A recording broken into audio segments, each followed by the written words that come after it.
So we're now to write a two-column proof, and we're given this information that the measure of line segment AB is equal to the measure of line segment CD, and the measure of line segment AB can be represented or is equal to the expression 4x minus 6, and the line measure of CD is equal to the number 22. We're given that in the figure. We're to prove that x is equal to 7. Right? You just need to remember that each of these are equal to numbers, right? And so we can use our algebraic properties as we work through our proof. Our first statement is going to be our given.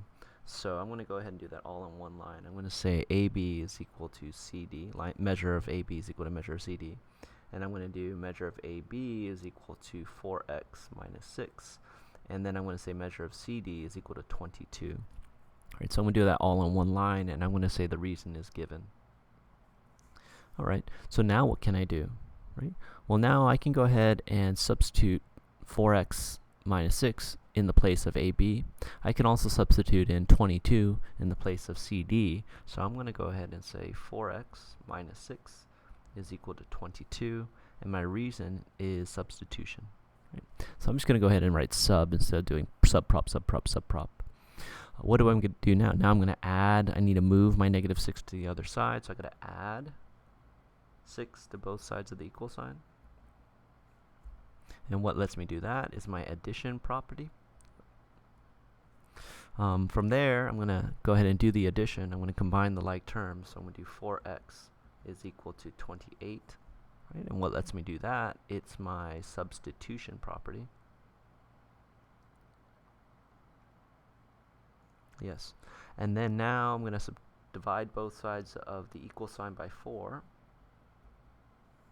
So I'm using my division property.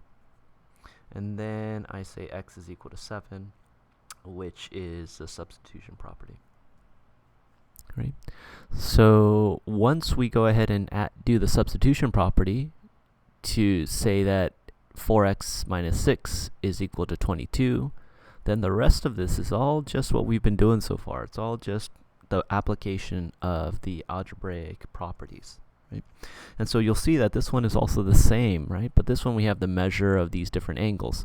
So we have the measure of ABC, this angle here, plus the small angle is equal to 90. Okay, so we know that this is a right angle there. And we also have an expression for the measure of angle ABC, and we have a measure for the expression of CBD. And so we need to prove that x is equal to 27. And so this is like basically the same thing as what's going on here, right? We're going to start with our givens. So it's going to be measure ABC plus the measure of angle CBD is equal to 90. We have the measure of angle ABC is equal to 3x minus 5. And we have the measure of angle CBD is equal to x plus 1 over 2. So we have all of that, and the reason here is going to be given. And so the first thing we're going to do is we're going to take these two expressions and we're going to substitute them into our first equation. I'm going to take this expression, substitute it in there.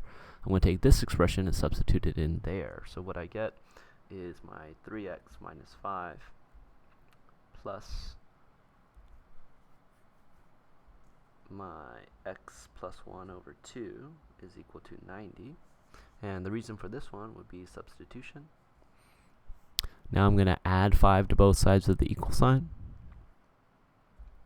So I'm not sure if I'm going to have enough space here, so I might need to use a different paper. So we'll say 3x minus 5 plus 5 plus x plus 1 over 2 is equal to 90 plus 5. And this is going to be my add property. Then I get my 3x plus x plus 1 over 2 is equal to 95. That's my substitution property. I need to now get rid of that 2 there, right, in the denominator. And the way we do that is we're going to multiply every term by 2. Right? So I am going to say, I don't have enough space. So I'm going to say 2 times 3x plus 2 times x plus 1 over 2 is equal to 95 times 2. This is my multiplication property. That leaves me with 6x plus x plus 1 is equal to 190. and that is substitution property. Maybe I can continue over here, right? And so now I'm going to replace this with 7x plus 1 is equal to 190, and that's going to be my substitution property. I'm just combining these two like terms, 6x and x with 7x. So that's my substitution property. And now I gotta subtract 1 from both sides. It's gonna be 7x plus 1 minus 1 is equal to 190 minus 1. That's my subtraction property. With the TR, be sure to write the TR so I can know that you're using the subtraction property and not the substitution property. And then we got 7x is equal to 189. That's my substitution property. Then I'm going to do 7x over 7 is equal to 189 over 7. That's my division property. And then I get x is equal to, what is that division going to equal to? Let's say 189 divided by 7 is going to be 27. And that is going to be my substitution property. And so now I'm done. And so you could see here that when we're dealing with measures of line segments or measures of angles, we're essentially just applying algebraic properties, because measures of line segments are numbers and measures of angles are also numbers.